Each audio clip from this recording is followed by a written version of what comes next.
Hello everyone, আসসালামু আলাইকুম। আজকে আপনাদের সাথে শেয়ার করব খুবই সহজ হচ্ছে টমেটো সস বা টমেটো কেচাপ, যেটাই বলো না কেন এটা মানে সবগুলোই করা যাবে। সো আজকে আমি যেটা ট্রাই করব সেটা হচ্ছে টমেটো কেচাপ।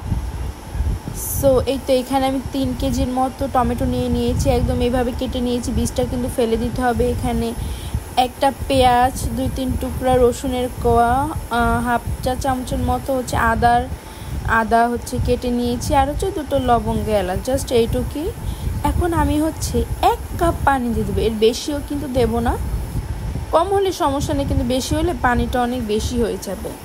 সো আমি কিন্তু টমেটোগুলোকে এইভাবে কেটে নিয়েছি, তোমরা এইভাবেই কাটবে, যাতে করে যে একটা বীজের যে একটা আঁশ থাকে সেটা যাতে না থাকে, যাতে সিদ্ধ হতে কোনো সমস্যা না হয়। আবার অনেক সময় পোকা থাকে, যার কারণে এটা ফেলে দেওয়া উচিত। সো এখানে আমি হচ্ছে প্রায় 2 মিনিটের মতো ঢাকনা দিয়ে ঢেকে রেখেছি।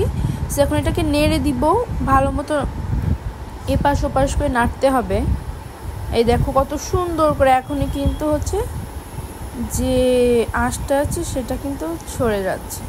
সো খুব ভালো মতো নেড়ে টেড়ে আবার হচ্ছে বেশি সময় রান্না করা লাগবে না, এই 6-7 মিনিটের মতো কুক করলেই, সেদ্ধ হলেই হয়ে যাবে। এরপর ব্লেন্ড করতে হবে। দেখো এরকম ভাপ দেওয়ার কারণে এখনই হচ্ছে অনেকটা নরম হয়ে গেছে। আর এরকম দেশি পাকা টমেটোগুলো নেওয়ার চেষ্টা করবে, লম্বা লম্বাগুলা। আর গোলগোলাও হবে, কিন্তু গোলগোলায় না কম হয়, আর এগুলো হচ্ছে সসটা বেশি হয়। হ্যাঁ, সো এইভাবে খুব সুন্দর মতো একদম নেড়ে নিব। এভাবে পেঁয়াজ রসুন যেইগুলো আছে ওইগুলো কিন্তু খুব সুন্দর মতো হচ্ছে সিদ্ধ হয়ে যাবে এই ভাপে। সে দেখো আমি একটু হাত দিয়ে করতেছিলাম যাতে হয়ে যায়। খুব ভালো মতো নাড়তে হবে। এটা টমেটো সস, টমেটো কেচাপ মানে সবগুলো হিসেবেই তুমি ব্যবহার করতে পারবে। আর এটা কিন্তু তোমরা হচ্ছে সংরক্ষণ করতে পারবে প্রায় 1 বছরেরও বেশি সময় মতো। আমি যেভাবে দেখো এভাবে করলেই হবে। খুব সুন্দর মতো এই যে ঢাকনাটা দিয়ে দিয়েছি, দেখো কত সুন্দর মতো একদম হচ্ছে সিদ্ধ হয়ে গেছে। হ্যাঁ, এভাবে একটু প্রেস করে দেখতেছিলাম যে সিদ্ধটাকে আসলে হয়েছে কি না। সো দেখো, এই দেখো কি সুন্দর কালারটাই পুরো চেঞ্জ হয়ে গেছে।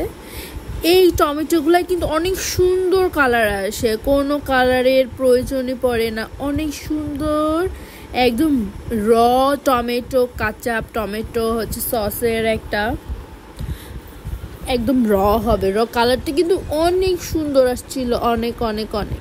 সেভাবে নাড়তে হবে যাতে নিচে লেগে না যায়। সো দেখো এইভাবে নাড়তে হবে। তোমরা চাইলে থেকে ছোটো করেও স্লাইস করতে পারো, আমি আবার অত ঝামেলা করিনি, জাস্ট হচ্ছে মুখের অংশটা কেটে নিয়েছি, শক্ত যে ডাঁটটা থাকে ওটা কেটে নিছি।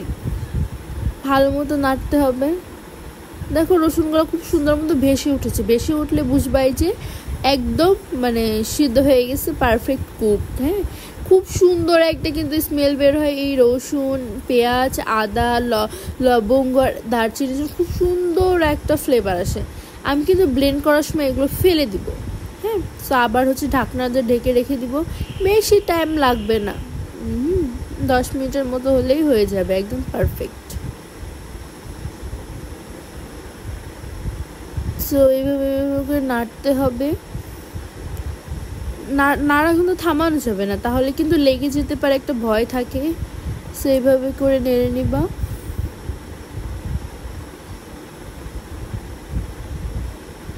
হ্যাঁ, দেখছো পুরো সবগুলা হচ্ছে একদম সিদ্ধ হয়ে গেছে।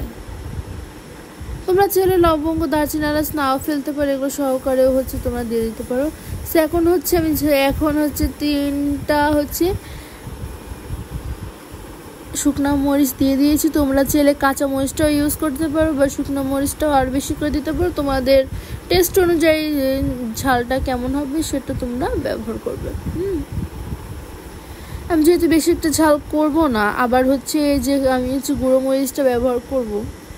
এখানে আমি কাঁচা মরিচটা ইউজ করিনি, কারণ ওটা সবুজ কালার একটু ইসের জন্য আমি হচ্ছে এই মরিচটা দিয়েছি। তোমরা চাইলে কাঁচা মরিচটাও দিতে পারো, শুকনো মরিচ না চাইলেও দিতে পারো, তোমাদের ইচ্ছা। বেশি ঝাল চাইলে বেশি ঝাল দিতে পারো, একমাত্র তোমাদের উপরে ডিপেন্ড করে। এটা ঠান্ডা হওয়া পর্যন্ত কিন্তু আমরা ওয়েট করবো। হ্যাঁ, ঠান্ডা হয়ে গেলে হচ্ছে আমরা ব্লেন্ড করবো। দেখো খুব সুন্দর মতো কুক হয়েছে।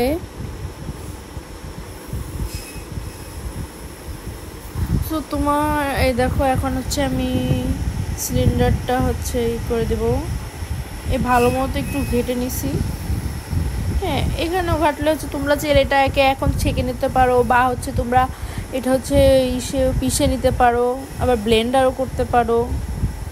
হ্যাঁ, একমাত্র তোমাদের উপরে ডিপেন্ড করে। দেখো খুব সুন্দর মতো একদম কুক হয়েছে। তো এখন ঠান্ডা হওয়া পর্যন্ত অপেক্ষা করব।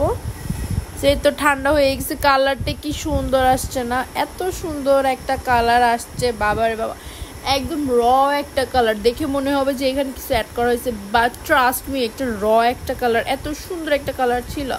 এখন একটা ব্লেন্ডারে হচ্ছে আমি যে কয়বার লাগে সেই কয়বার খুব ভালো মতো ব্লেন্ড করে নিব। হ্যাঁ, তোমরা ওইভাবে ব্লেন্ড করতে পারো, নাহলে তোমাদের ব্লেন্ডার না থাকলে তোমরা পাটায়ও বাটতে পারো, আবার হচ্ছে হাত দিয়েও ম্যাশ করে সেটা হচ্ছে ছেঁকে নিতে পারো। তোমাদের উপর ডিপেন্ড করে, এটা একমাত্র তোমাদের উপরেই ডিপেন্ড করে। খুব সুন্দর মতো এখন ব্লেন্ড করে নিব। দেখো এই তো একটু প্রেস করলেই হচ্ছে হয়েছে, যেহেতু আমি এক হাতে ফোন নিয়ে আর এক হাতে ভিডিও করতেছিলাম। ওকে, সো এই তো খুব সুন্দর মতো ব্লেন্ড করে নিচ্ছি।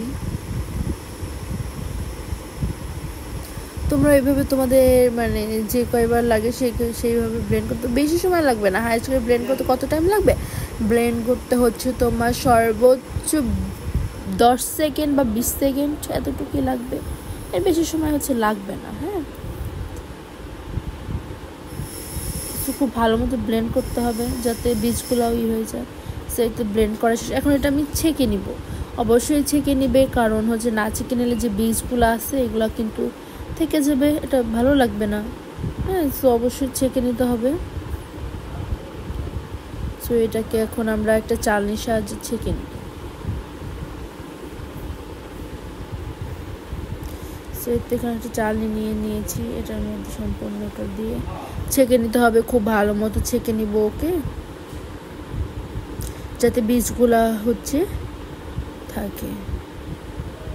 আর এটা হচ্ছে অনেক সময় যে সাদা পাতলা একটা যে আঁশ থেকে যায় সেটাও হচ্ছে থাকবে না, আর সমস্যা হবে না, সম্পূর্ণটা এখানে থেকে যাবে।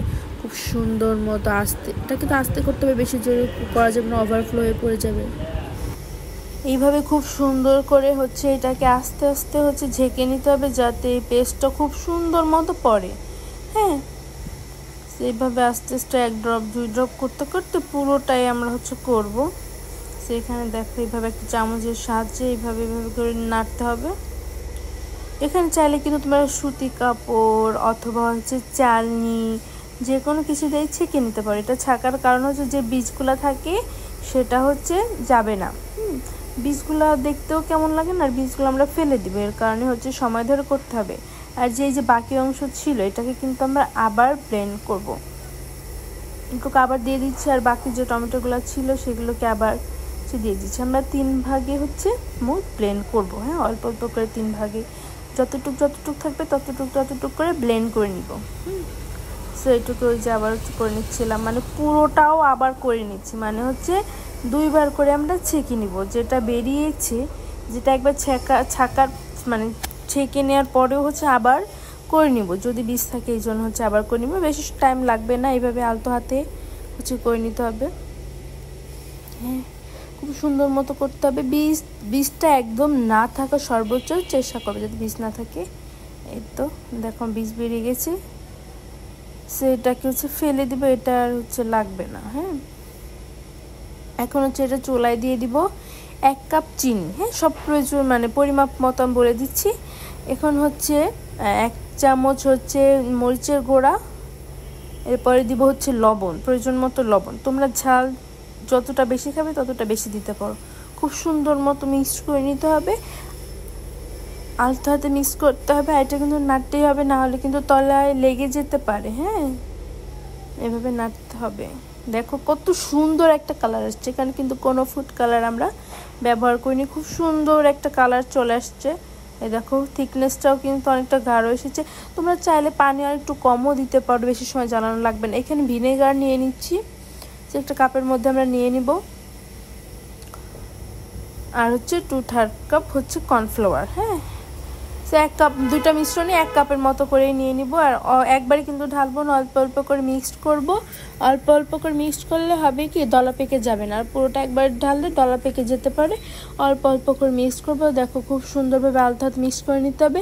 আর তেঁতুলের একটা পেস্ট, শুধু তেঁতুল একটু পানি দিয়ে গুলিয়ে রেখেছিলাম। সো এটা এখন ছেঁকে দিয়ে দিব, এটা যাতে টক টক একটা ফ্লেভার আসে। খুব ভালো তেঁতুলটা দেওয়ার অবশ্যই ট্রাই করবে, খুবই মজা লাগবে, ফ্লেভারটাও সুন্দর আসবে। আর এখানে একটু সল্ট দিয়ে দিচ্ছিলাম, টেস্টি সল্টের মতো, এটা হ্যাঁ খুব সুন্দর মতো দিয়ে দিব। এই তো দেখো খুব সুন্দর মতো নাড়তে হবে, নাড়া থামানো যাবে না কিন্তু। সো আমি একটা প্লেটে নিয়ে দেখবো যে হয়েছে কি না। যদি একদম ছড়িয়ে যায় তাহলে হয়নি, যেমন আর একটু আমাদের করতে হবে, হয়নি এখনো পারফেক্ট মতো বসেনি। সো আর একটু নাড়তে হবে। এটা কিন্তু একটু প্লেটে নিয়ে তোমরা চেক করতে পারো। একটা প্লেটে 1-2 ড্রপ দেওয়ার পরে যদি ছড়িয়ে যায় তাহলে হয়নি, আর যদি খুব সুন্দর প্লেনভাবে পড়ে তাহলে এটা হয়ে গেছে। হ্যাঁ, সেই তো আমাদের শেষ পর্যায়ে। সেই তো আমাদের টমেটো কেচাপ রেডি হয়ে গেছে। কেমন লাগলো অবশ্যই জানাবে। Thank you everyone.